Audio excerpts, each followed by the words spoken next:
Functions of management എന്നതാണ് ഈ ഒരു വീഡിയോയിൽ നമ്മൾ ചർച്ച ചെയ്യാൻ പോകുന്നത്. എന്താണ് മാനേജ്മെന്റിന്റെ ഫങ്ഷൻസ് എന്ന് നമുക്ക് നോക്കാം. മാനേജ്മെന്റ് ഫങ്ഷൻസ് എന്ന് പ്രധാനമായി പറയുന്നത് POLC ഫ്രെയിംവർക്ക്. എന്താണ് POLC ഫ്രെയിംവർക്ക് എന്ന് കൂടി നമുക്ക് നോക്കാം. POLC എന്ന് പറയുമ്പോൾ planning, organising, leading and controlling. ഈ പ്രധാനപ്പെട്ട ഫങ്ഷൻസ് ആണ് നമുക്ക് ചർച്ച ചെയ്യുന്നത്. മാനേജ്മെന്റിന്റെ പ്രധാനപ്പെട്ട 4 ഫങ്ഷൻസ് ആണ് planning, organising, leading and controlling എന്ന് പറയുന്നത്. എന്താണ് പ്ലാനിങ് എന്ന് നമുക്ക് നോക്കാം. പ്ലാനിങ് എന്ന് പറയുന്നത് it is A basic functions of management. ഒരു മാനേജ്മെന്റിന്റെ ബേസിക് ആയിട്ടുള്ള ഫങ്ഷൻ ആണ് പ്ലാനിങ് എന്നത്. It is setting objective and determining A course of action for achievement of this objective. നമ്മളൊരു ഒബ്ജക്റ്റീവിനെ സെറ്റ് ചെയ്യുക. ഞാനൊരു മാനേജറായിട്ട് ഒരു കമ്പനിയിൽ വർക്ക് ചെയ്യുകയാണെങ്കിൽ ആ ഒരു മാനേജറായിട്ട് വർക്ക് ചെയ്യുമ്പോൾ ഞാനൊരു ഒബ്ജക്റ്റീവ് സെറ്റ് ചെയ്യുകയാണ്. അത് സെറ്റ് ചെയ്യുകയും അതിനെ അച്ചീവ്മെന്റ് ചെയ്യാനുള്ള കാര്യങ്ങൾ അത് എങ്ങനെ അച്ചീവ്മെന്റ് ചെയ്യും എന്നുള്ളതിനെ ഡിറ്റർമൈൻ ചെയ്യുകയും ചെയ്യുക എന്നതാണ് പ്ലാനിങ് എന്നതുകൊണ്ട് ഉദ്ദേശിക്കുന്നത്. അക്കോർഡിംഗ് ടു കൂൺസ്, അദ്ദേഹം പറയുന്നത്, ഡിഫൈൻ ചെയ്യുന്നത്, planning is deciding in advance what to do, when to do, how to do. What to do, നമ്മൾ എന്ത് ചെയ്യും, വെൻ ടു ഡു, എപ്പോൾ ചെയ്യും, ഹൗ ടു ഡു, എങ്ങനെ ചെയ്യും എന്നുള്ളതിനെ നമ്മൾ അഡ്വാൻസ് ആയിട്ട് സെറ്റ് ചെയ്യുക അല്ലെങ്കിൽ പ്ലാൻ ചെയ്യുക എന്നതാണ് പ്ലാനിങ് എന്നതുകൊണ്ട് ഉദ്ദേശിക്കുന്നത്. It is a bridge gap from where we are and where we want to be. നമ്മൾ ഇപ്പോൾ എവിടെയാണെന്നും ആ ഭാവിയിൽ നമുക്ക് എന്തായിരിക്കണം എന്നുമുള്ള ഈ ഒരു ഗ്യാപ്പ്, ഈ ഒരു തോട്ടിന്റെ ബ്രിഡ്ജ് ഗ്യാപ്പാണ് പ്ലാനിങ് എന്നത് കൂടി പറയുന്നുണ്ട്. പ്ലാനിങ് എന്നതിന് ഒന്നുകൂടി നിങ്ങൾക്ക് മനസ്സിലാവുന്ന രീതിക്ക് പറയാം. ഞാൻ ഒരു സെയിൽസ് മാനേജർ ആയിട്ട് ഒരു കമ്പനിയിൽ വർക്ക് ചെയ്യുകയാണെന്ന് നിങ്ങൾ കരുതുക. അതായത് ഞാൻ ഒരു പ്ലാൻ സെറ്റ് ചെയ്യാണ്.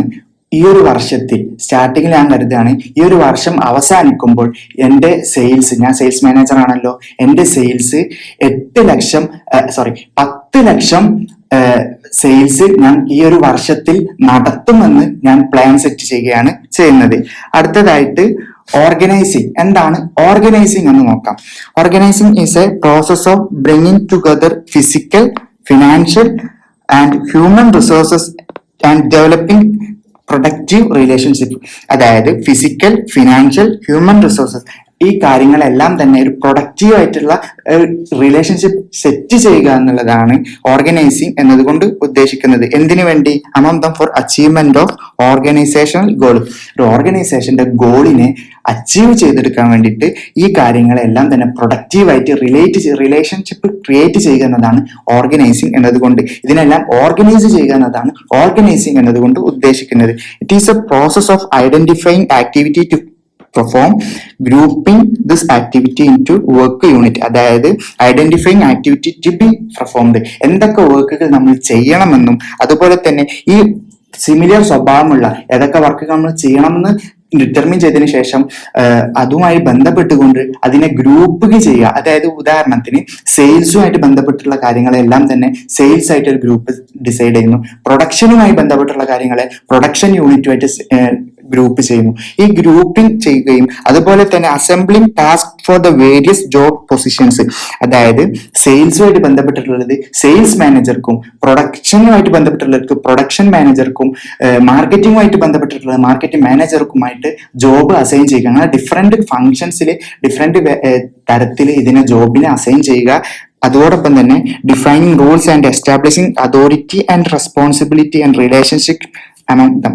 അതായത് റൂൾസ് സെറ്റ് ചെയ്യുക. ഈ ഒരു ഓരോ സെയിൽസും ഏത് തരത്തിൽ എങ്ങനെ സെയിൽ ചെയ്യണം, അല്ലെങ്കിൽ എങ്ങനെ പ്രൊഡക്റ്റ് ഡിസൈൻ ചെയ്യുക, അല്ലെങ്കിൽ പ്രൊഡക്ഷൻ എങ്ങനെ നടത്തണം, അല്ലെങ്കിൽ എങ്ങനെ മാർക്കറ്റിംഗ് ചെയ്യണം, ഇങ്ങനെയുള്ള കാര്യങ്ങളെയൊക്കെ തന്നെ റൂൾസ് ഡിഫൈൻ ചെയ്യുകയും അതോടൊപ്പം തന്നെ സെയിൽസ് ഈ ഒരു മാനേജേഴ്സിന്റെ ഇടയിലും വർക്കേഴ്സിന്റെ ഇടയിലും ഒരു അതോറിറ്റി റെസ്പോൺസിബിലിറ്റി റിലേഷൻഷിപ്പ് സെറ്റ് ചെയ്യുക. എന്താണ് അതോറിറ്റി റെസ്പോൺസിബിലിറ്റി റിലേഷൻഷിപ്പ് എന്ന് പറഞ്ഞാൽ?